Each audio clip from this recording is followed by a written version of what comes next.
Daddies are dogs. Daddies are dogs. Daddies are dogs. पिता लोग कुत्ते हैं. Daddies are dogs. అదమ్మా జరిగింది. మొనా వెళ్ళిపోతున్నావా అమ్మా? మాట్లాడవేమ్మా? ఈ తాత మీద ద్వేషమా? నాకు నువ్వు ప్రేమ నేర్పావు, ద్వేషించడం కాదు కదా తాతయ్య.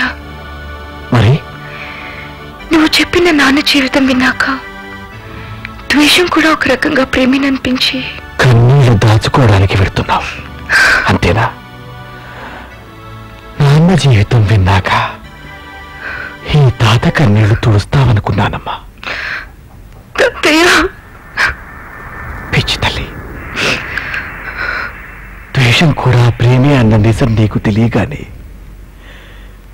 మీ నాన్న మీద సింపతితో వెళ్ళబోయావు. కానీ ఆ నిజం తెలుసుకోవడానికి నాకు జీవితకాలం పట్టిందని తెలిస్తే ఐఎమ్ సారీ తాతయ్య, ఐఎమ్ సారీ. వ్యక్తిగా నా బలహీనత స్థానంలో నిలబడి సమర్థించుకుంటూ వచ్చాను. అందుకే నీ నాన్న ద్వేషాన్ని అర్థం చేసుకోలేకపోయాను. లేకపోతే వాడు కోరుకున్న దాంట్లో తప్పే ఉంది చెప్పు. వాళ్ళమ్మని నన్ను పక్కపక్కనే కోరుకున్నాడు. తన అమ్మ స్థానంలో మరొకరిని ఊహించుకోలేకపోయాడు. ఒక తండ్రి స్థానంలో నిలబడి ఇది ఆలోచించుకునేసరికి ఆలస్యమైపోయింది. చాలా ఏంటిది చిన్నపిల్లవాడ్లా? ఏడవని మన మా పెద్దతనం పోగొట్టుకునే మహాదృష్టాల్లో మొదటి ఈ కన్నీళ్ళనమ్మా. పౌరున ఎడవలేవు, పోలాగా ఏమీ చెప్పుకోలేవు.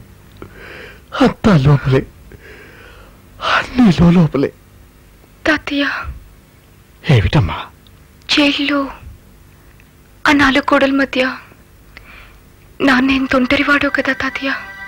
4 గోడల మధ్య ఋషి, 4 మధ్య నేను, ఇద్దరమూ ఒంటరి వాళ్ళవేనమ్మా.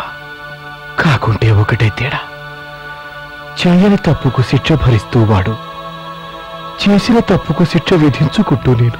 తాతయ్య, అవును తల్లి, నీకు తెలీదు. మనం చేసిన తప్పుకి మనమే శిక్ష విధించుకోవాల్సి రావడం అంత నరకం మరొకటి లేదమ్మా. భారతంలో భీష్ముడు అంపశయ్య మీద సరిగ్గా ఇలాంటి నరకమే అనుభవించాడు. ఇప్పుడు నేనున్నది అంపశయ్య మీదే. కాకుంటే ఒకే ఒక్క తేడా, భీష్ముడికి కోరినప్పుడు చచ్చిపోయే వరం ఉండేది. ఈ తాతయ్య కథ లేదమ్మా. ఉంటే ఎప్పుడో చచ్చిపోయి ఉండేవాడు. ప్లీజ్ తాతయ్య, I don't want to listen anymore. మీరు ఒక్క మాట నమ్మి దొట్టే. ఈ ఒక్క నిజము చెప్పని తల్లి, ఆ చావు వరం ఎవరి చేతిలో ఉందో తెలుసా అమ్మా? మీ నాన్న చేతిలో. వాడు నాన్న నిన్ను క్షమించాను అని ఒకే ఒక్క మాట అంటే చాలు, ఈ పండుటాకు రాలిపోతుంది. శిశిరం రాకపోయినా సరే రాలిపోతుంది.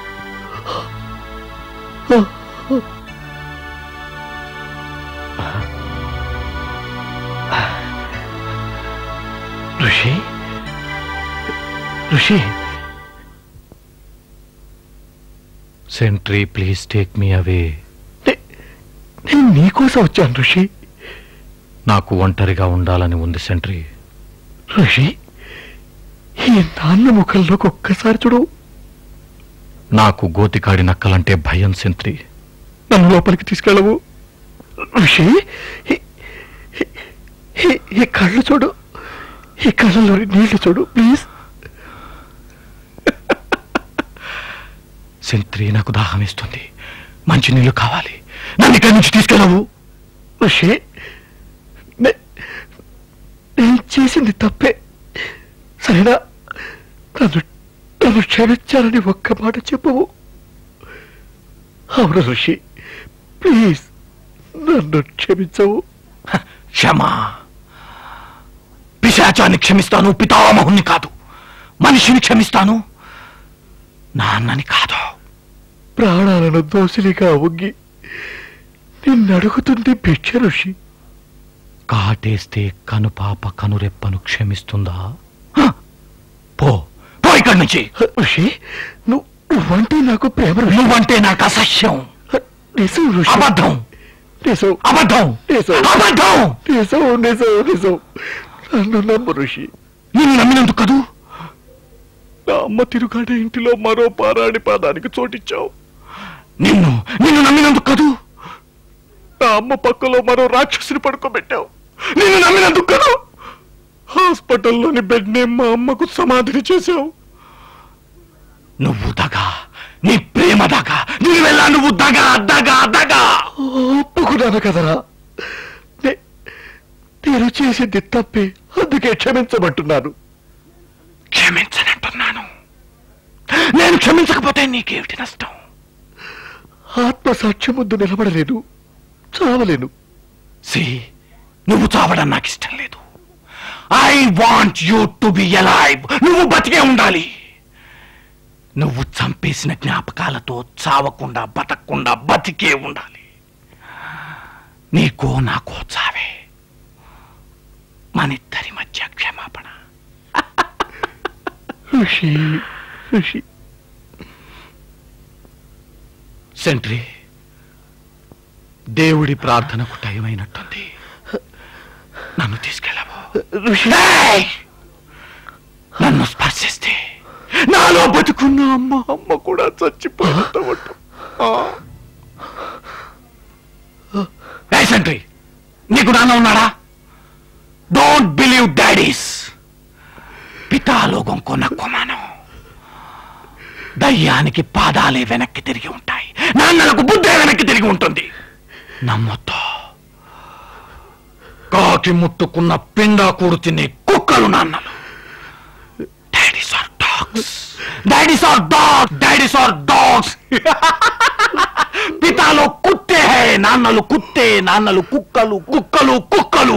Daddy's are foxes. Daddies are dogs. Daddies are dogs. Daddies are dogs. Daddies are dogs. కాలం ఓ ఎడారి, కాలం ఓ ఎడారి, కాలం ఓ ఎడారి. అందుకే కాలం వెంట పరుగు ఓ దాహం. ఆగమన్నా ఆగదు, ఆపను ఆపలేరు. సాగిపోతూ వీగిపోతూ దరిచేరకుండానే ఎక్కడో అక్కడ దేహం చాలించేస్తూ ఉంటుంది. ప్రతి నేరం వెనుక మానసిక ఘోరం ఉంటుంది. అంతరాంతరాల్లో ఘర్షణ మనిషిని హంతకుణ్ణి చేస్తే ఆ నేరం తీరని ఎడారి దాహానిదా, తీయని ఎదలోని ద్రోహానిదా? ఎవరిది? ఎవరిది? ఎవరిది? ఈ ప్రశ్నకు జవాబే ఋషి బాల్యం. ఋషి పసితనపు విషాదం వేసిన కసితనపు ముద్ర అతన్ని కటకటాల వెనక్కి నెట్టే వరకు నిద్రపోలేదు. అమ్మ స్థానాన్ని మరొక ఆడది అక్రమంగా ఆక్రమించింది అన్న ఆలోచన ఆమె మీద అసూయగా, తండ్రి మీద ద్వేషంతో శాడిజంగా రూపుదాల్చి సైకోపాత్ లక్షణాలతో సమాజంలో స్వైర విహారం చేసింది. దీన్నే మానసిక శాస్త్రం పర్సనాలిటీ డిజార్డర్, అపసామాన్య వ్యక్తిత్వం అంటోంది. అపసామాన్యము, అభద్రతాభావము ఏదైతేనే వ్యక్తి అపమార్గం పట్టాక, అతడి శక్తి అపరాధం చేశాక. బయటపడకూడదని కోరుకున్న నేరాలు బయటపడి తల్లి గుర్తుకు రావడంతో విపరీతమైన మానసిక ఒత్తిడి తాలూకు డిప్రెషన్లో భ్రాంతులకు గురైన ఋషి మెరుగై శిక్షాకాలం పూర్తికి తిరిగి జైలుకు చేరి తండ్రిని క్షమించను పొమ్మనడంతో ఈ కథ అయిపోయిందా అని మీకు అనిపించవచ్చు. ఈ కథ పూర్తి కాలేదు. ఎందుకంటే కలం చెప్పేది కథ, కాలం చెప్పేది జీవితం. కాలం చెప్పిన ఓ జీవితాన్ని కథగా చూశారు ఇన్నాళ్ళు మీరు. కాలం చెప్పిన జీవిత గాథకు కాలమే ముగింపు నిర్ణయించాలి, కలం కాదు. అందుకే కన్నబిడ్డలతో కాలం వెంట కలిసి పరిగెత్తే ఓ తల్లి, ఓ తండ్రి, అక్రమ క్షణిక సుఖం కోసం జీవితకాలం దుఃఖాన్ని మోయకండి. దయచేసి సక్రమం కాని ఏ సంబంధాన్ని అక్రమంగా పెట్టుకోకండి. పెట్టుకుంటే మీ కొడుకు ఓ ఋషి, మీ కూతురు ఓ మేనక. ఇది మీరు మరిచిన మరుక్షణం ఈ సమాజ జీవితం ఓ ఎండమావి. జీవితం ఓ ఎండమావి. జీవితం ఓ ఎండమావి.